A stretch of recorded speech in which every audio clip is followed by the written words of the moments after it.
Hey everyone! If you're a fan of the show, please head over to mikeyop.com and click the subscribe button. It's the best way to support us, and it's free. That's MIKEYOPP.com. Thanks!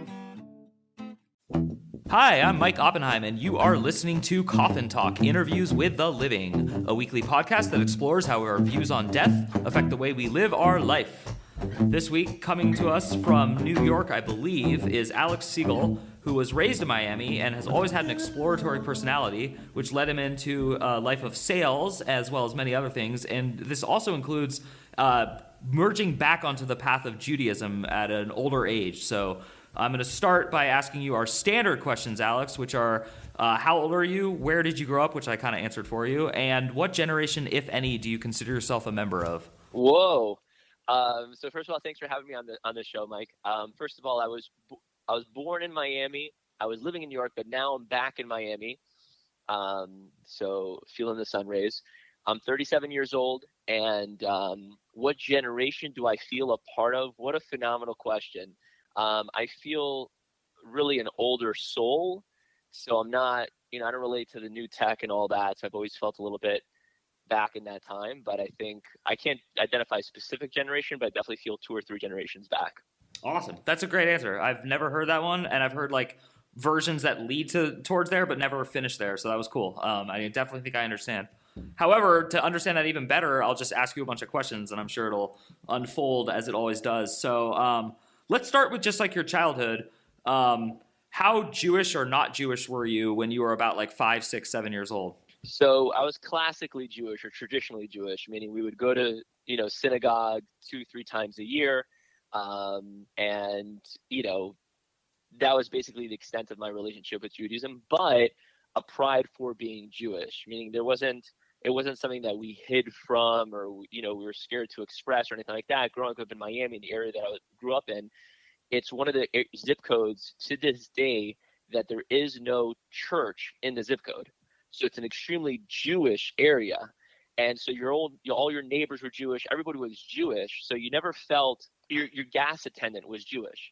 So when I moved to college, it was almost like a surprise that there were like other Jews around, even though no one was religious. So my association was a very culturally, there's a lot of cultural Judaism around me, but religiously it was maybe a 2 or 3 a year event, Totally. Yeah, that's really interesting. I did not grow up in a similar community. I am Jewish, but I had a similar attitude, which is I didn't like shun it or hide it, but there was certainly not a lot of people around me who were Jewish. So growing up, did you believe in an afterlife scenario? Did you have like thoughts about death at all, or were you like a normal happy-go-lucky person? So it's funny. I was always happy-go-lucky, but I was, I guess when you're younger, I think there's a lot of talk about that you see on TV, right? You see a lot of shows and all these things, whether it's ghosts or, more of like those juvenile type of things that you get. I mean, it's not juvenile necessarily, but, you get associated with certain afterlife thoughts. And so when I was a child, I did think about, what happens next and all those different things. But I was, maybe 7, 8, 9 years old. It's not that it had any direct impact on my life. As I went older and your brain kind of develops and you become a little bit more intellectual and you start questioning things. So I took a little bit more of a stance. I was like, all of this stuff is all just totally false. And I couldn't even come to believing into any religion. I felt there's a certain hypocrisy in the religion. And I almost felt that because the Judaism that I was visiting, which was like this 2 or 3 a year visit to synagogue, was very divorced from actually anything truly spiritual. So I almost felt like there was this hypocrisy, whereas like you were choosing what you could do and you could do this, but you can't do that. And it's like, who's the one that's kind of calling the shots here? Who's the one that's who's the actual God here? And that became something where that caused me to reject everything later on. And I was just like, there's nothing going on. I just completely shunned away from anything that was like God related. More toward college. Wow, that's really fascinating. And a lot of that gels with me, especially the part where you talked about the hypocrisy of it all. So I'm kind of excited to hear if this was like a book. I feel like I just finished chapter 2. And I'm hoping chapter 3 is 6 years studying in Israel. So is it appropriate to jump to that now, or is there anything between that you want to share? Yeah, no, I mean, look, there was that time where it's kind of like there was this rejection, right? And it was like I was in college, and Yom Kippur, I would see all the kids go, like droves going into synagogue, right? And I was just like, I was going to the library, and I was like, even on the holiest day of the year, and it gives me chills as I say it right now. Like, I can't believe that was my stance then. But I was like, why is everyone going? Do they even know why they're going? And I was like, maybe it was like more of a, better than now, right? Like, I was like, oh, they don't know what I know type perspective. But I was just like, I'm not going. Like, if I don't understand what's going on, I'm not going. And that then coincided with me getting I happen to have an uncle that's religious that lives in Miami Beach, and he's a rabbi, and his daughter got married, and at the wedding a rabbi came up to me. He was like, hey, I run these cool retreats, would you like to come? Which of course I rejected that as well. I was like, I'm not going to retreat with a bunch of Jews, you know what I'm saying? And they kept calling and asking. And then, of course, the clincher was I had nothing to do spring break one spring break. And they were like, oh, we'll buy you the ticket. It's in San Ynez, California, beautiful views, ranch, whatever. And I was like, okay, I'll go. And that was the beginning of, just to jump to the point you're highlighting, that was the beginning of what was an unbelievable experience of just learning authentic Judaism from its source with beautiful events, Shabbat. I was blown away. I was like, I can't believe that this is Judaism. And I was hyped up. I was like, I couldn't believe that this is what it was. And obviously there's a lot of learning and a lot of, great people that were on that trip. But that was the spark that kind of like brought me in on college, where I started like thinking more, asking more, learning more. Wow, that's really interesting. And I'm getting very close to asking you the central question of this podcast, which is, what do you think happens when you die? But before I get to there, you brought something up that's just like too important for me to skip over, which is you're 37, I'm 40, so we're in like the same ballpark part of life where you look back on this past version of yourself, and your direct quote is, it gives me chills now. Of course, I have many similar memories. Like, these aren't things you did that were like morally wrong or ethically wrong, or like, like we're not criminals, like you not observing Yom Kippur the way, but like you still kind of like, as you said, it gives you chills now, and you kind of cringe at this former version of yourself. How much of that is like hard for you to deal with now versus like, is that normal for you? Like, how do you really address that part of yourself that you were that guy? Yeah, it's a great question. So I cringe zero, meaning, of course, I get chills because, I'm thinking about it as we're discussing it. I don't think about it consciously, but the beautiful thing about Judaism, and this is an unbelievable concept, is that you can build a house of negativity, of past life things that give you chills, as we just described. And there's a concept called tshuva, a concept of repentance, right? Where you like literally, it's not repentant in the classical sense, the way we understand it. If you look up Webster's dictionary definition of it, tshuva is that you miss the mark, right? There's an understanding in Judaism that people make mistakes. How can I be held accountable for something that I never really knew that was something that I should be doing? And the God, Hashem, the universe, whatever word you want to describe, the spiritual force that drives this entire world, is that he leaves a spot open, and he allows people to basically come back, and he says, I get it. You did a mistake. You didn't know. Why would I hold you accountable for that? And so you can literally do what we call as tshuva, which we do it, every day. You could do it anytime. Most classically, we do it Yom Kippur, as we mentioned, once a year, and really do the whole year.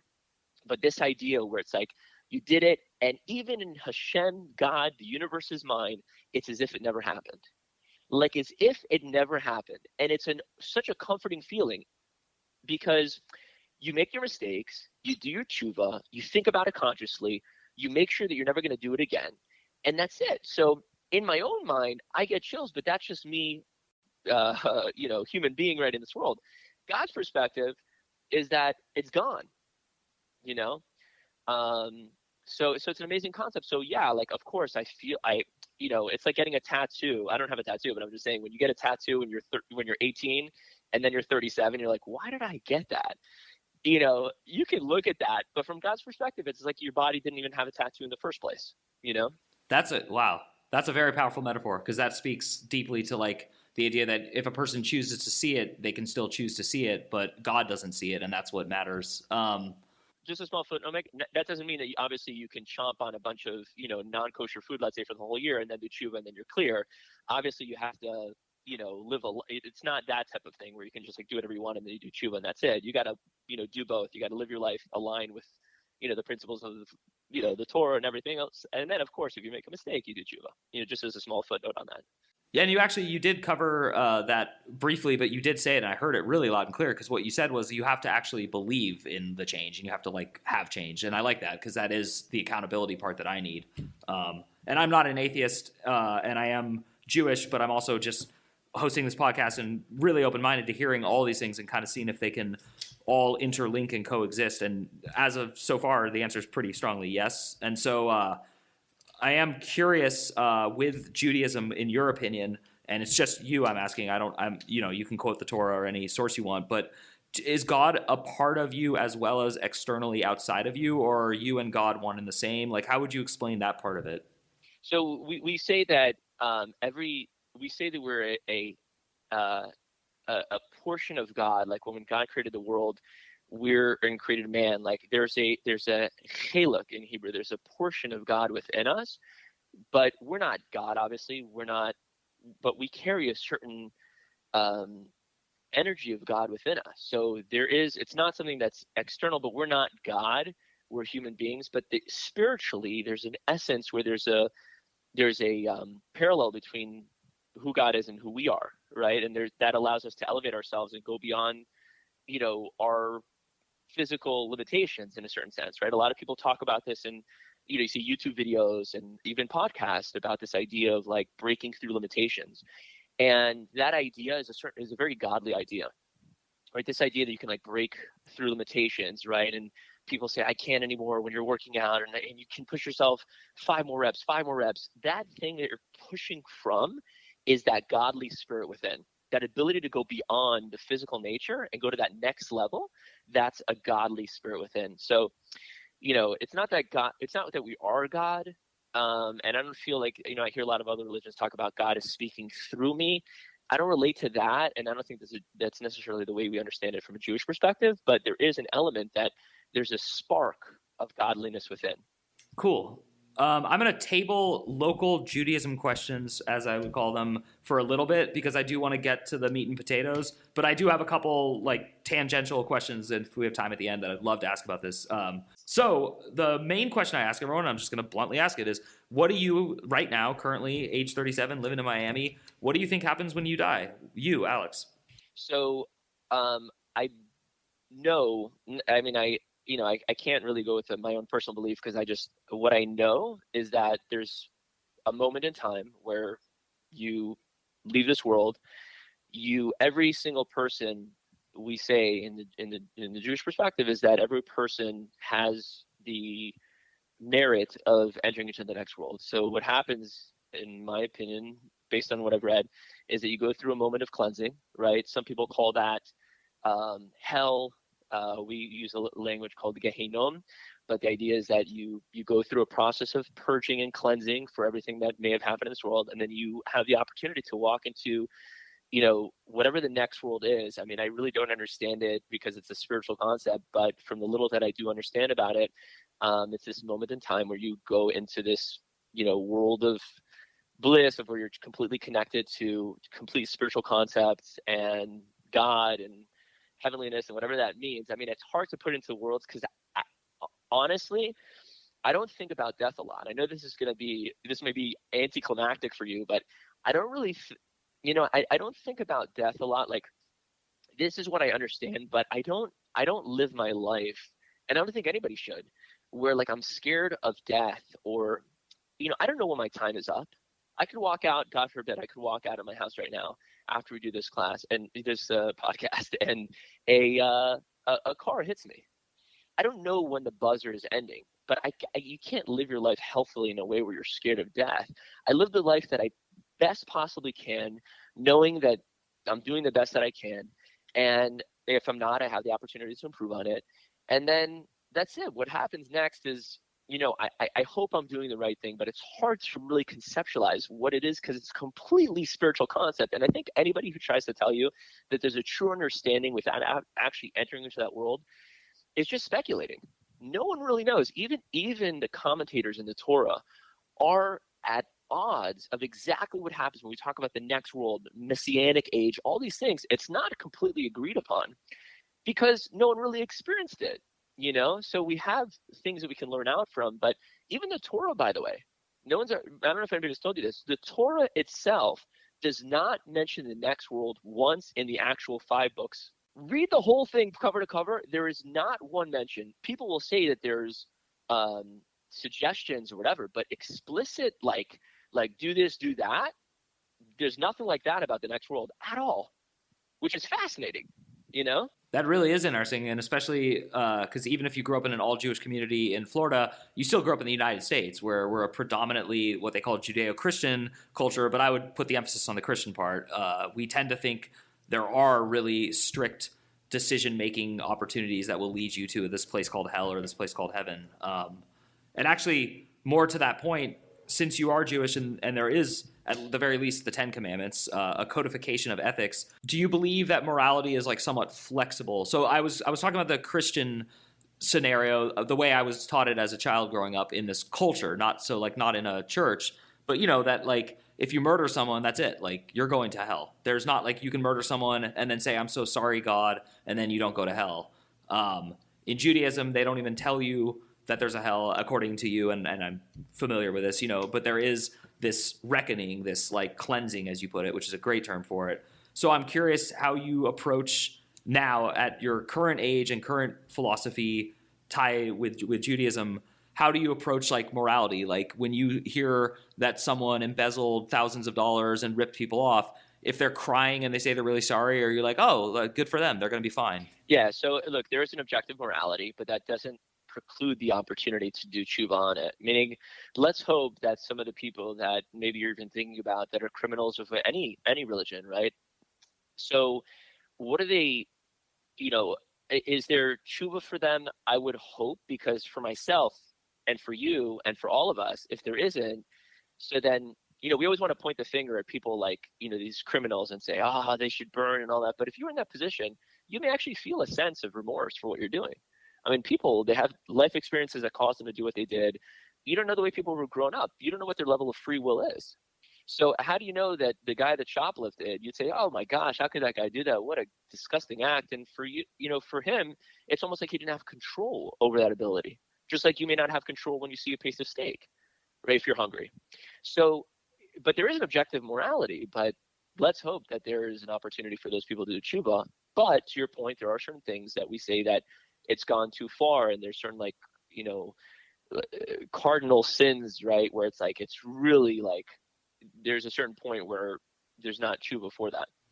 So does this ever, Judaism is, how do I put this? In my opinion, it's not old-fashioned in a negative way, but if you compare it to contemporary morals and shifts in ethics in our culture, specifically the United States, I would say it's somewhat old-fashioned. And what I mean by this is like there are songs where the name actually now refers to like vulgar parts of women, and they're like said out loud, they're on the radio, it's all over the place, and that's not really like becoming of like the higher lessons of Judaism and most religions and stuff. So I'm just curious, because you live in Miami of all places, where that's actually like, in my opinion, the epicenter of like fun, hip American culture. Like take it easy, put on your bikini or your like small swimsuit and go down to South Beach. Like, so does it conflict? Like, does that culture conflict with your Jewish morality, or is it all jello and cool? Look, of course, a person has to be careful with what we're, we have to live in the world, right? We don't, Judaism does not believe in an aesthetic life where you reject the physical and live on a mountain in some country, right? We realize that the world is there for us to interact with and to elevate it. So, I can take a piece of steak, which is a very, someone may think that, does not eat anything but a small portion of food every day to stay alive. may think that that's a really coarse act, but for us, it's a moment of elevation, right? We see a blessing, and we can elevate the moment into a godly experience where I use that food to generate energy for me to serve God even better. But so, those things of like the ocean, if I go swimming, maybe I need that to re-energize myself and go to the beach and get some vitamin D in my skin to be able to energize myself to feel even better about life and serve God even better if I'm feeling down, if I'm feeling low energy, if I'm feeling sick. Like, everything in this world is to be used for the positive or the negative. Should I be going to South Beach and partying in a club? Obviously not, right? So there's certain limitations where it's like, I can think that I can walk into a club and elevate it spiritually, but I have to know my limitations as well. Parenthetically, there is this famous rabbi in Israel called the Disco Rebbe. And this was back in the 70s where Israel was, basically, young as a country. And all these young secular Israelis would go to these clubs, and he would go in there and take them into a room, so not in the main club area, and it would teach them Torah, and a lot of people became religious from that experience. And he's a very religious guy, a long white beard, long black coat, the whole thing. So, there's levels, but, a person has to be careful and know where they can jive and where they can't jive. That's very cool. And actually, I would like to ask you, I did not think this was going to come up, but so my mother converted to Judaism, and my father was born Jewish. So I'm by all accounts like full Jew, because you know how the the rules work. It matters what your mother is. So I'm curious, Judaism is also, though, not like a famous conversion religion, meaning like my mom had to apply, take lessons, and pass a test and like work with a rabbi. It was like a long, not easy process. She has explained it to me before, and she's very Jewish because she went through all that. So I'm curious, like, do you think it's net positive that Judaism is not like a secret club you can't get into, but that it's kind of like not a proselytizing religion? We're not. No, it's a fact that we're not. We are not. If someone comes and asks to convert, we readily reject them. We just say, like, you cannot. We say, no, it's not a good idea, really, and we reject it. Like, we just say it's better, just do this. We even have, for non-Jews, there's something called the 7 Noahide laws, which are things that you can absolutely do those. You don't have to convert to Judaism. Do those 7 and you are gravy. You do not have to do anything. Literally, do those 7. Those are the things that you can do that a person can do as a non-Jew, and they're getting the same level. God loves them. It's all good. There's no need to convert, and we encourage people to do that. We don't encourage proselytizing. We don't encourage any of that stuff. And the reason is because we've just had a very tumultuous, difficult, past, right? We have been, the things that other nations have done to Jews historically is it's terrible, right? If you read any history on it. So, we don't want to poke the sleeping bear, right? It's just, we're on our own. We're in our corner. We do our little thing. You can love us. You can hate us. You can write your media articles about us, whatever you want. But we're just going to sit in our corner, and we're not going to poke the sleeping bear. Alex, you're awesome. You're very fun to talk to. You have a great attitude. But it's the truth. That's the truth. I'm just coming. When you talk about what do I believe, I'm just coming from the tradition. That's our tradition. That's our source. That's what I've received from my rabbis, and they've received from their rabbis. I'm just giving over what I'm coming from. But we don't proselytize. And just as a final point on that question you had asked is one key question that they will ask to test if someone is truly faithfully wanting to convert. And anybody who's listening, don't cheat on the test. But they will say, are you prepared to go on the cattle cars and go with the Jews and be burnt in the ovens with the other Jews if that were to happen again, God forbid? And I have spoken to converts that say it with a pride in their voice, and they say, it would be my honor to be taken in those cattle cars with the other Jews and be taken to the ovens. When someone says that, and which I just got chills just saying it, how can you not accept that person's genuineness and want to convert? And that's what we want. We want someone who's genuine and not looking to do it for ulterior motives, whether it's to get married to somebody or to do it for, whatever other reason someone might want to do it for.